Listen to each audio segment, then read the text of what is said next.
मेरा आज का टॉपिक है एनिमल टिश्यू। एनिमल टिश्यू पढ़ने से पहले हम प्रोटोजोन्स में जान लें तो उसमें जो सभी एक्टिविटीज़ होती है ना वो एक ही सेल्स के द्वारा प्रोसेस हो जाती है।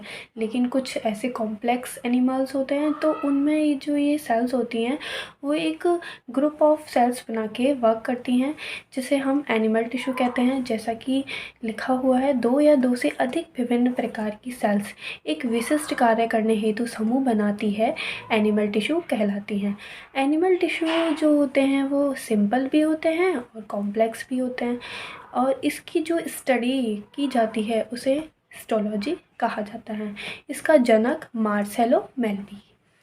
नेक्स्ट बात करते हैं इनके टाइप्स की। ऊतकों की स्ट्रक्चर और जो इनकी स्थिति है और उसका जो वर्क है, इनके अकॉर्डिंग इनको 4 टाइप्स में डिवाइड किया है। तो वन बाय वन हम इनको डिस्कस करेंगे। आज बात करेंगे एपिथेलियल टिश्यू। एपिथेलियल टिश्यू वे होते हैं जो एक कवरिंग लेयर है। एपिथीलियम को हम विक्षेप करें तो एपी का मतलब अपॉन, थीलिया का मतलब ग्रोथ। वो ऐसा ऊतक जो ऊपर की साइड ग्रोथ करता हो उसे एपिथेलियल बोलते हैं। एपिथेलियल ऊतक किसी भी अंग की एक्सटर्नल स्ट्रक्चर पे प्रेजेंट होता है, इस वजह से इसको कवरिंग टिश्यू, आवरक ऊतक कहते हैं। नेक्स्ट है उपकला ऊतक की जो सेल्स होती हैं वो संयोजी ऊतक पे डिपेंड करती हैं। उसका जो भी न्यूट्रिशन होगा वो सारी चीज़ें संयोजी ऊतक पे ही वर्क करेगा।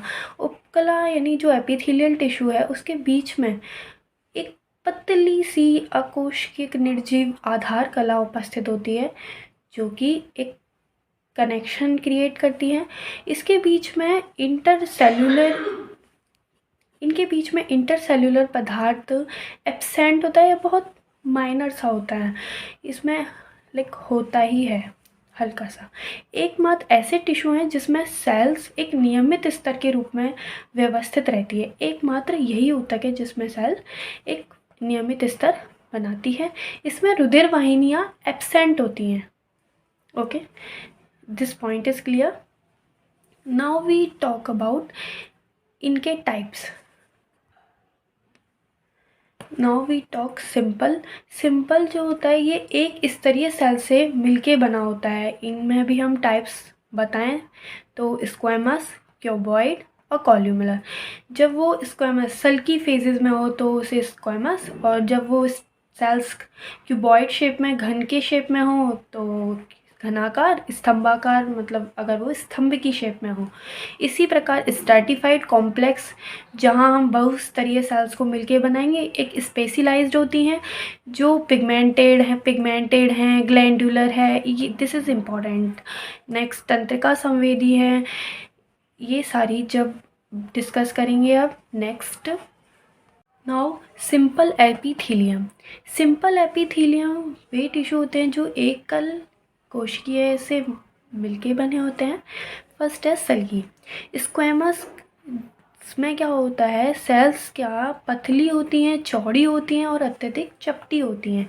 इसमें जो सेंटर होता है, केंद्रक जो होता है वो चपटा होता है। कोशिका द्रव्य भी प्रेजेंट होता है। इसमें टाइल्स के समान दिखाई देते हैं, लेकिन ऐसा लगता है कि ये टाइल्स हो, तो इस वजह से इनको कुट्टिम या पेवमेंट कहते हैं। इनकी जो सल्की जो उपकला होती हैं वो हमारी बॉडी में कहाँ कहाँ प्रेजेंट होती हैं, तो इसके बेसिक पे मैंने एक ट्रिक बनाई है जो कि है वो कूपी ब्लड के अंदर पड़ी है। वो जो कूपी है वो ब्लड के अंदर पड़ी है, तो वो से वोमेन सपुट, कूपी से वायु कूपिका है, ब्लड के अंदर रुधिर वाहिनी का अंतःस्तर पेरिटोनियम है, हैले का लूप। इसकी स्ट्रक्चर हम देखें तो ये इस तरह से एक टाइल्स होती है। टाइल्स में एक सेंटर होता है। सेंटर ये बेसमेंट मेम्ब्रेन जिसे हम संयोजी टिश्यू बोलते हैं, आधार झिल्ली होती है।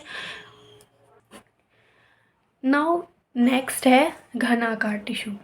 घनाकार जो ऊतक होते हैं इनकी जब हम वर्टिकल सेक्शन करते हैं तो ये इसमें जो सेल्स होती हैं वो वर्गाकार दिखाई देती हैं।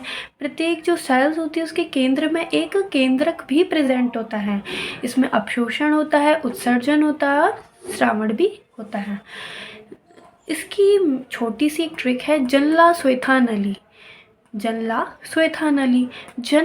वृषण व अंडाशय की जनन उपकला, ला से लार ग्रंथियाँ, श्वेत से श्वेतक ग्रंथियाँ, था से थायराइड पुटक और नली से वृक्क नलिकाएं, जिसमें वृक्क नलिकाओं में हमने पढ़ा है वीसीटी होती है और डीसीटी, समीपस्थ नलिका होती है और दूरस्थ नलिका।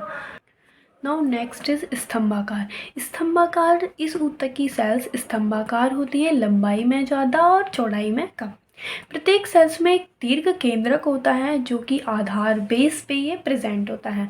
इसमें अपशोषण होता है, श्रावण होता है। इसकी ट्रिक है तंत्र रज्जु में से अंडा आ, तंत्र रज्जु में से अंडा आ।